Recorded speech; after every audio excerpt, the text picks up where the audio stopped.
누가복음 4장 18절에서 19절 이 본문 말씀 중심으로 주의 은혜해를 전파하게 하려 하심이라 라는 제목으로 함께 은혜를 나누도록 하겠습니다.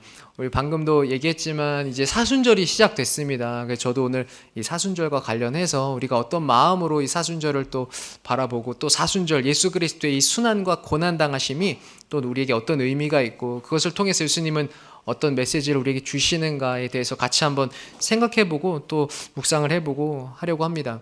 여러분 신앙생활을 하다 보면 신앙생활 중에 상당히 능동적으로 적극적으로 해야 되는 것이 있고 때로는 상당히 수동적으로 좀 이렇게 해야 되는 부분들도 있는데 여러분 이 신앙생활에서 능동적으로 아주 적극적으로 해야 되는 부분들은 어떤 부분일까요?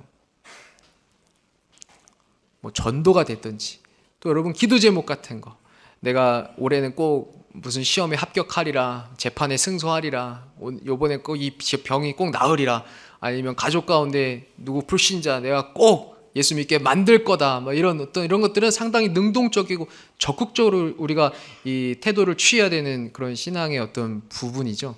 근데 또 상당히 수동적으로 우리가 신앙생활을 하고 또 수동적인 좀 정신을 가져야 되는 그런 신앙도 있습니다. 그것은 무엇이냐면 은혜가 그렇습니다.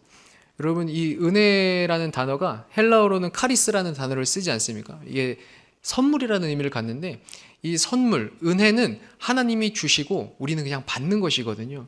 그래서 이 은혜에 대해서는 사실 우리는 아무 공로가 없습니다.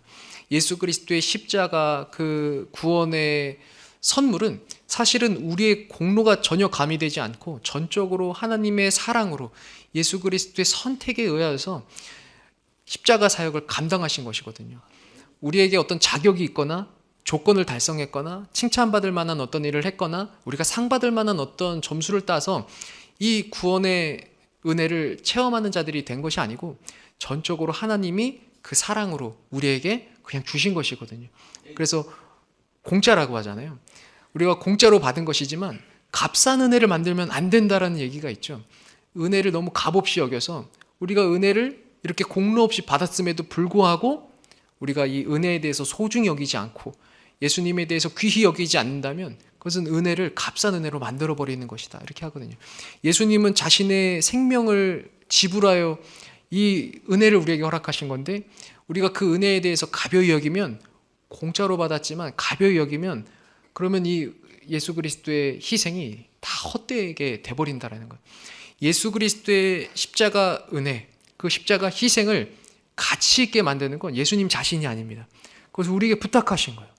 예수님이 십자가의 이 사역, 십자가의 희생, 죽임당하심 그리고 부활하신 이 사건에 이르기까지 이 모든 것을 이 땅에서 맡고 그 사명자로 또 대사로 이어갈 사람들을 우리로 부르신 거죠. 그래서 우리가 그 은혜에 대해서 소중히 여기고 감사하는 마음을 계속 갖고 예수님을 귀히 여기면서 복음도 전하고 이 은혜도 나누고 해야 그 십자가 은혜가 더 가치가 있어지는 겁니다. 근데 이 은혜 앞에서는 우리는 사실 상당히 수동적입니다. 하나님이 주시고 우리는 그냥 받는 것이거든요. 내가 만들어내고 내가 취해내는 것이 아니라 하나님이 우리에게 주시는 것을 우리는 그냥 받는 거예요. 예수 그리스도와 함께 십자가에서 우리는 죽어지는 것이죠. 내가 막 실제로 막 여러분 죽으려고 노력하는 분 계십니까? 내가 막 실제로 죽으려고 막 뛰어내리고 이런 거 절대 하면 안 됩니다. 우리는 예수 그리스도의 십자가 위에서 예수님의 죽어짐에 연합해서 같이 죽어지는 것이죠. 이 은혜에 대해서는 그래서 우리가 수동태를 많이 씁니다.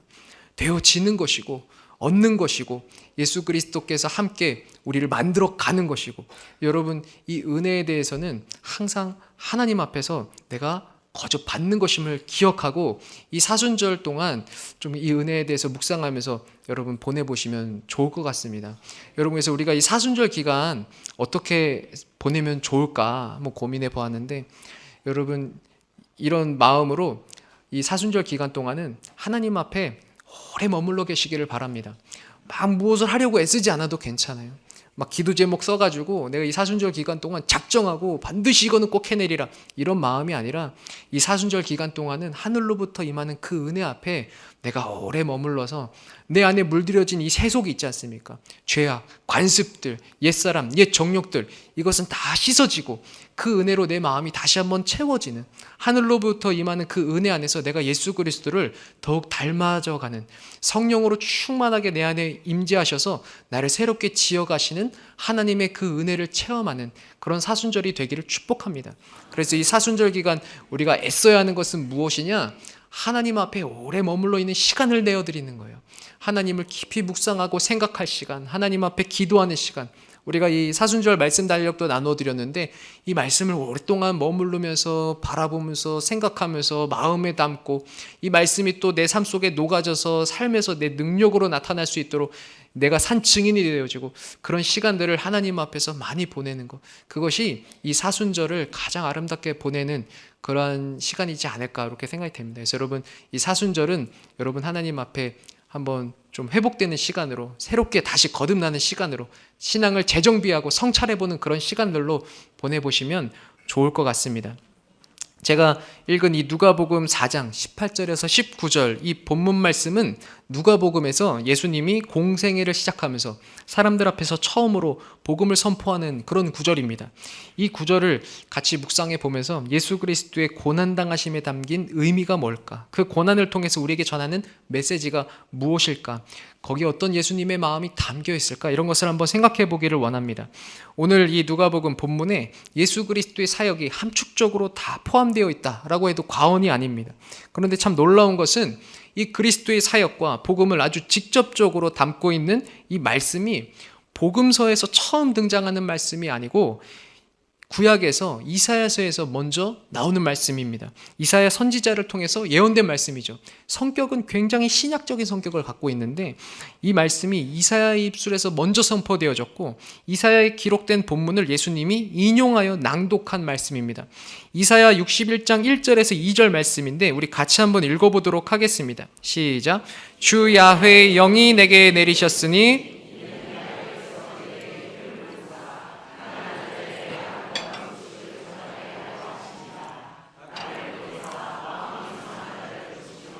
포로된 자에게 자유를, 갇힌 자에게 노임을 선포하며 야훼의 은혜의 해와 우리 하나님의 보복의 날을 선포하여 모든 슬픈 자를 위로하되. 아멘.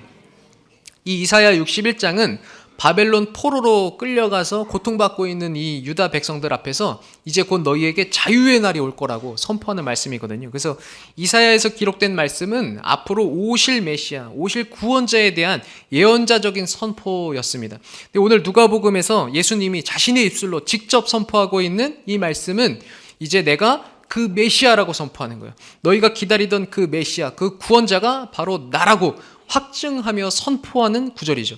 이사야서에서는 그 당시에 히브리인들이 바벨론에 의해서 나라가 멸망하고 포로로 끌려가고 그렇게 고통당하는 가운데서 이제 너희가 실제로 자유를 얻게 될 거고 해방될 거고 회복될 거고 다시 한번 이 민족이 부흥될 거라고 그것을 간절하게 바라면서 그것을 이루어줄 메시아를 기다리는 마음으로 이 말씀을 선포했습니다. 근데 오늘 이 누가복음에서는 예수님이 너희가 기다리던 그 메시아가 바로 나다. 이제 내가 너희의 그 간절한 소원을 이루어줄 것이다. 너희가 기대하던 그 모든 일들이 다 나를 통해서 이루어질 거다라고 선포하고 계시는 거예요.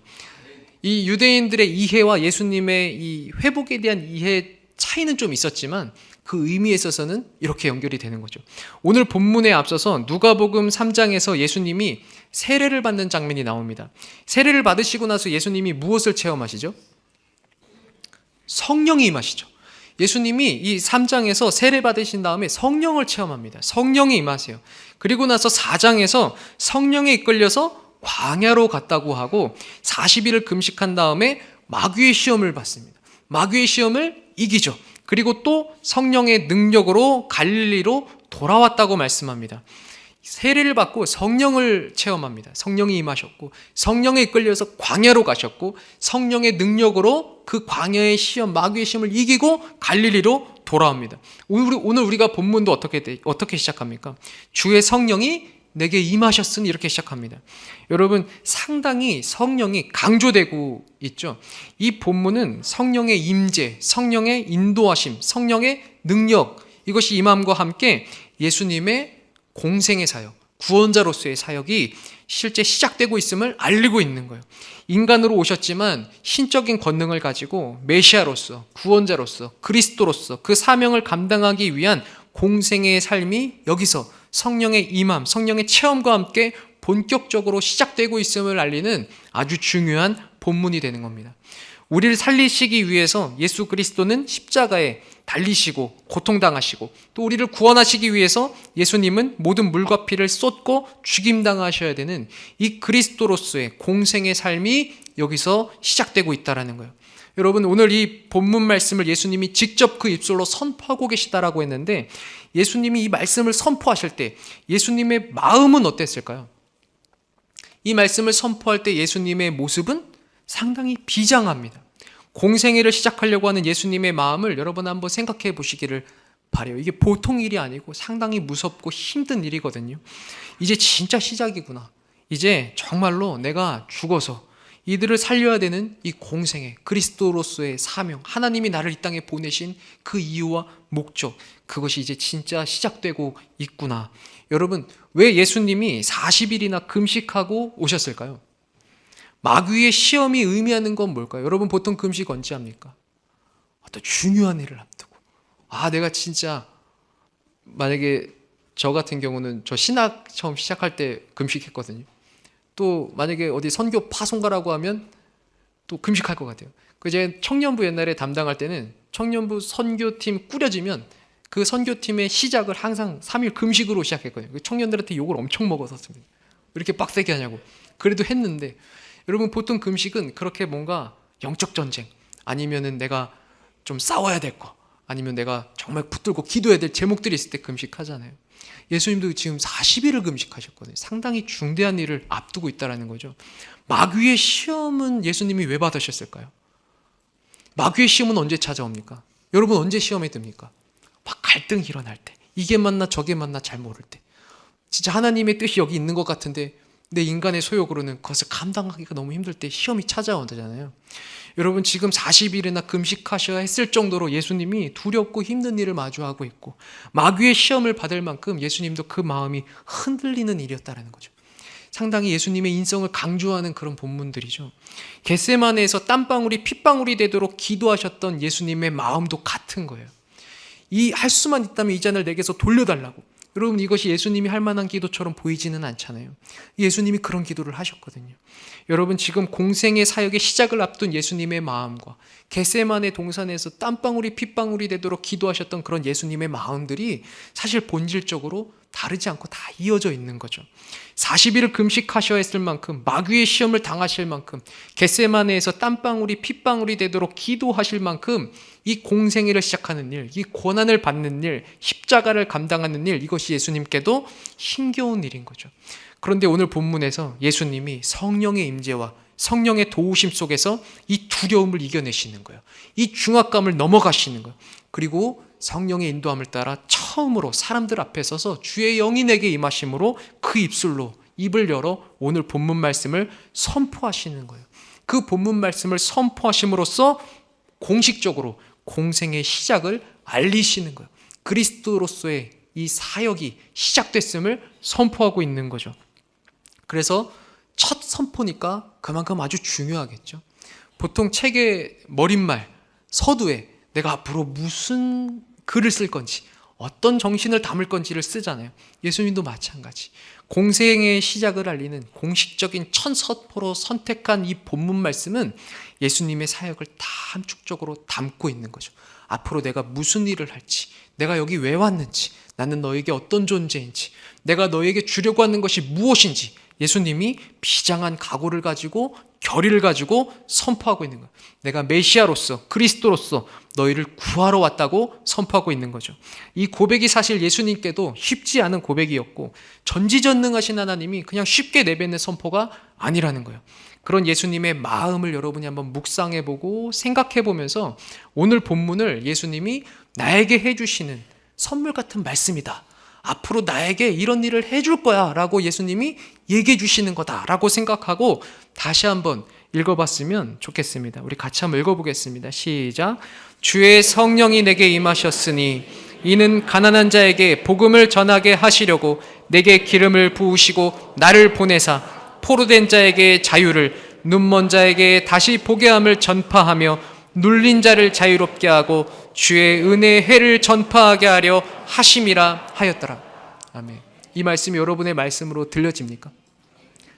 여러분, 예수님이 여러분에게 직접 이렇게 목소리가 귀에 들리게 얘기하진 않고 있지만 여러분, 예수님의 마음은 항상 한결같이 이 마음으로 여러분을 바라보고 있음을 기억하시기를 바랍니다. 여러분, 예수님께서 이 사순절 하나님 앞에 나와 머물면서 그 말씀을 묵상하고 기도하는 모든 자들에게 이 마음을 알려주실 거예요. 내가 왜 이 고난을 당하는지, 내가 왜 십자가의 길을 걸었는지, 이것이 다 너희를 위함이라고. 오늘 말씀에서 한 고백 하나하나가 여러분의 말씀이 되고 선물 같은 하나님의 은혜로 여러분의 삶에 임하기를 축복합니다. 그런데 이렇게 은혜로운 말씀, 이런 능력의 말씀을 지금 선포하고 계심에도 불구하고 참 슬픈 것이 뭐냐면, 그런 비장한 각오와 결단을 가지고 이 고백을 하고 있는 예수님 앞에 사람들의 반응이 아주 차갑습니다. 내가 너희를 자유케 해줄 거야, 너희를 치료해 줄 거야, 너희를 구해 줄 거야, 이렇게 선포하고 계시는데 이런 예수님을 환영하지를 않아요. 다 불편해합니다.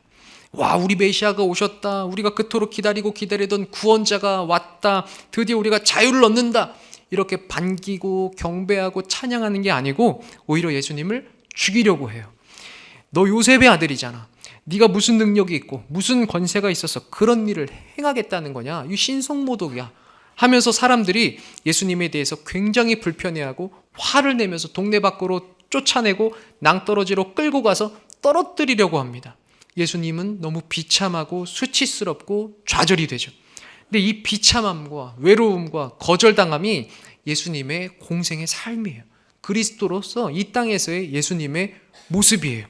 나는 너희를 살리기 위해서 왔는데 너희 손에 죽어야만 되는 삶, 너희를 살리기 위해서 왔는데 너희 손에 의해서 모진 고통과 수모를 당해야 하고 그것을 견뎌내야 되는 삶, 감당하기 어려운 아픔과 고통과 고난과 죽음을 반드시 겪어내야만 하는 그리스도의 이 공생의 삶이 이제 정말 그렇게 시작되고 있는 것이죠. 그래서 복음을 선포한 다음에 핍박을 당하는, 낭떠러지로 끌고 가서 떨어뜨려 죽이려고 하는 이 모습이 사실은 공생의 시작에 있어서 굉장히 어울리는 모습이죠.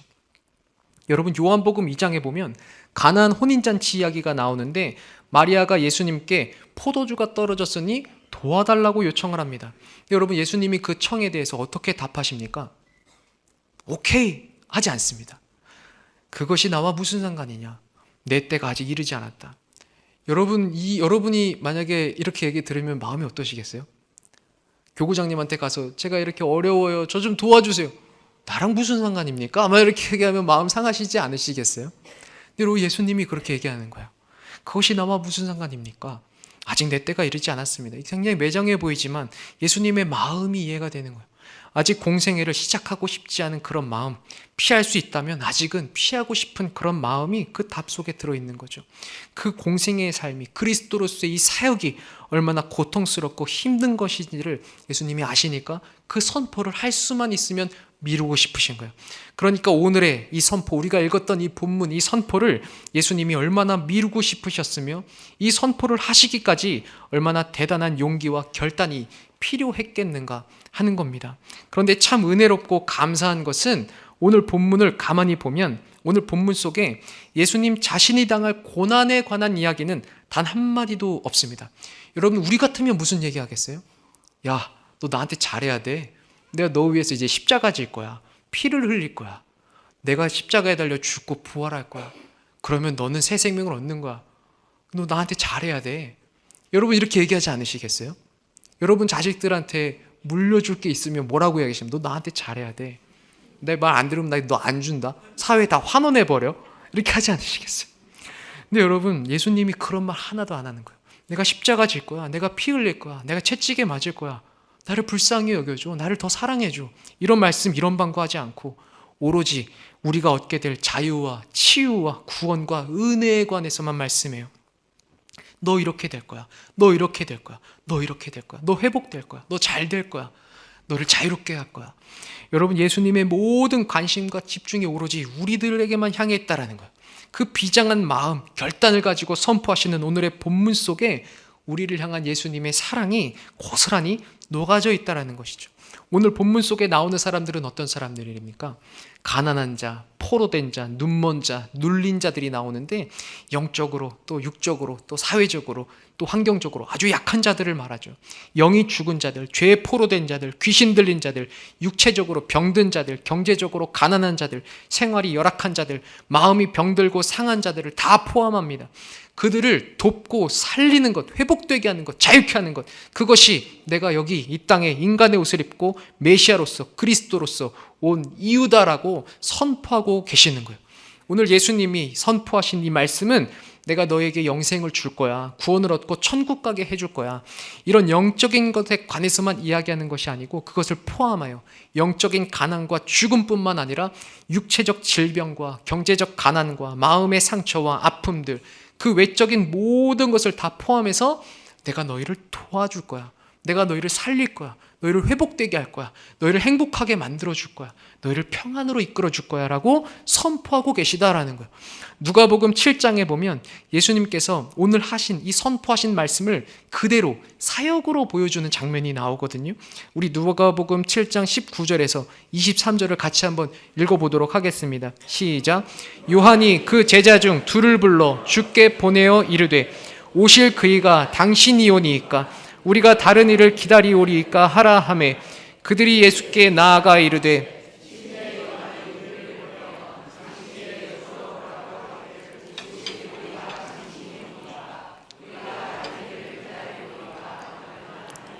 마침 그때 예수께서 질병과 고통과 및 악귀 들린 자를 많이 고치시며 또 많은 맹인을 보게 하신지라.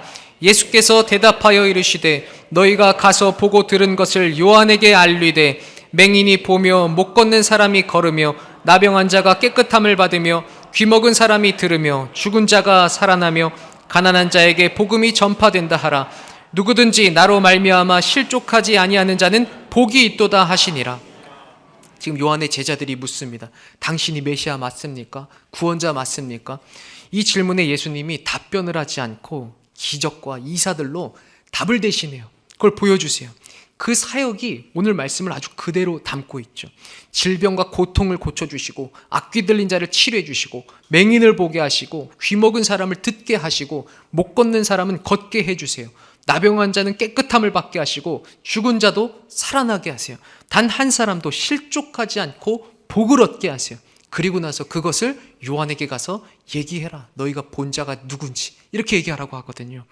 여러분, 메시아로 오신 예수 그리스도는 이 땅에서 십자가 지시고 고난을 당하시며 그리스도로서 메시아로서 사역을 수행하는데 그 고난은 단순히 우리를 천국 가게 하는 것만을 위함이 있는 것이 아니고 그것을 포함하여 이렇게 약한 자들을 돕고 살리기 위한 고난이요 사역이었다라는 겁니다.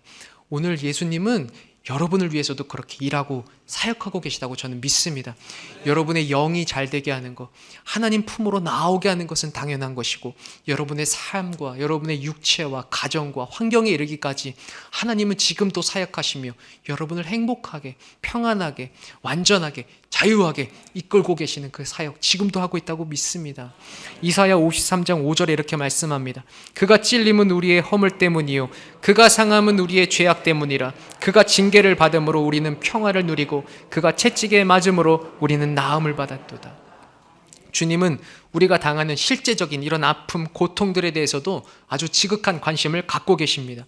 우리가 질병에 걸리거나 육체적인 고통을 당하는 일, 가난함 속에서 힘겨워하는 일, 마음에 상처 입고 괴로워하는 일, 그 모든 것들 하나하나 주님이 다 헤아리시면서 우리를 도와주기를 원하시는 거예요. 우리를 자유하게 해주고 싶어 하시고 치료해주고 싶어 하시고 위로해주고 싶어 하세요. 예수님은 우리의 영생과 더불어 우리가 행복해지고 강건해지고 잘 되기를 간절히 바라는 마음으로 고난당하시며 십자가에 달려 죽으신 것입니다. 그것은 전적으로 하나님의 은혜에서 비롯된 거예요.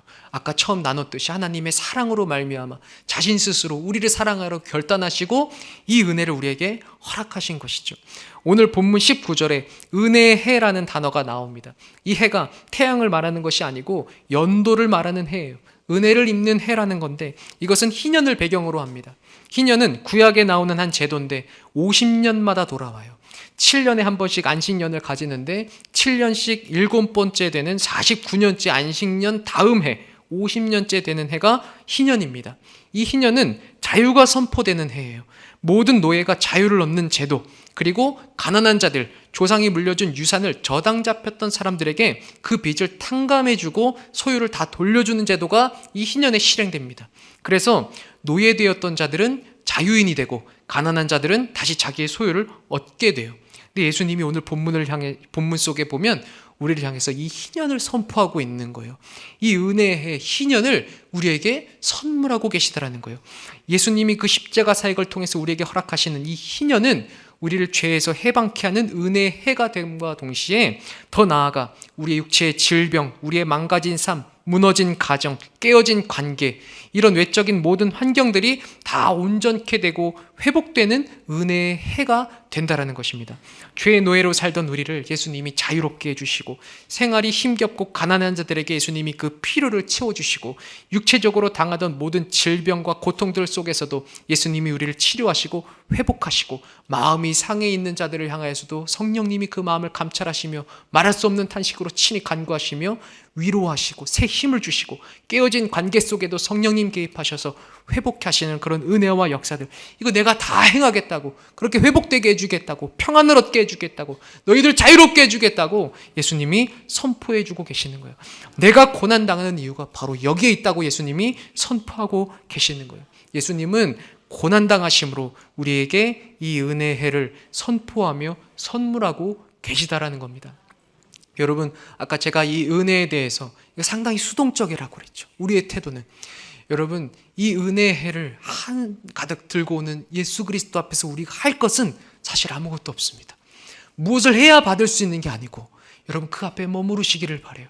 하나님의 얼굴을 바라보고 그를 사모하고 갈망하면 누구든지 그 선물을 받는 것이에요. 이 사순절 우리가 할 것이 많이 없습니다. 이 사순절에 여러분 예수님을 깊이 묵상하면서 하나님 앞에 오래 머무르십시오. 그러면 우리에게 필요한 것은 예수님이 다 알아서 가져오시는 거예요. 그리고 선물로 주시는 거예요. 우리는 뭐만 하면 됩니까? 감사하면 돼요. 감격하면 돼요. 그 은혜의 선물을 들고 오시는 예수님을 여러분 떨쳐내지 마십시오. 멀리하지 마십시오. 예수님을 섭섭하게 하지 마세요. 2000년 전에 당했던 이 외로움, 이 비참한 이 좌절과 수모를 여러분 예수님 또 겪게 하지 마십시오. 우리가 어떻게 해야 됩니까? 환영하는 거예요. 어서 오세요 예수님. 내 삶으로 오세요. 우리 가정으로 오세요. 내 곁으로 오세요. 그거면 예수님 충분하거든요. 여러분 그 은혜에 감격하고 감사하는 마음으로 이 사순절을 하나님 앞에 오래 머무르면서 보내시는 성도님들 되시길 바라요. 그러면 우리 안에서 어떻게 될까요? 어떤 일이 벌어질까요? 세속에 물든 마음, 죄로 물든 마음들은 저절로 씻어지는 거예요. 그리고 예수님으로 물들어가는 거죠. 예수님의 사랑이, 그 은혜가 나를 자유케 하고 그 안에서 우리는 예수님을 닮아가고, 그러면 우리 삶에서는 예수님의 향기가 나고 선한 것들이 흘러가는 거죠. 열매가 맺어지는 겁니다. 여러분이 사순절을 그렇게 구별되게 거룩하게 보내는 우리 성도님들 되시기를 간절히 바라고 축복합니다. 제가 잠깐 기도하겠습니다. 하나님 감사합니다. 참으로 귀한 자리 주님 앞에 나와 예배하게 하심을 감사합니다. 사순절을 맞아 예수 그리스도의 순환에 대하여 우리가 깊이 묵상하였습니다. 이 사순절 하나님 앞에 머물며 예수 그리스도 우리에게 선물하시는 그 은혜의 희년을 우리가 묵상하고 하나님 앞에 나아가 주님과 교제함으로 말미암아 회복되고 자유케 되는 역사 보게 하여 주시옵소서. 이 사순절 하나님과 더 가까워지게 하시고 주님과 멀어졌던 관계가 회복되게 하여 주시옵고, 세속에 물든 마음, 죄로 물든 마음, 우리의 마음에 가득 찬 우상들 다 예수의 보혈로 씻어내고 예수 그리스도와 함께 십자가에 못 박혀 죽어짐으로 말미암아 오직 예수 믿는 믿음으로 다시 사는 거룩한 성도들이 될 수 있도록 인도하여 주시옵소서. 감사하며 예수님 이름으로 간절히 기도합니다.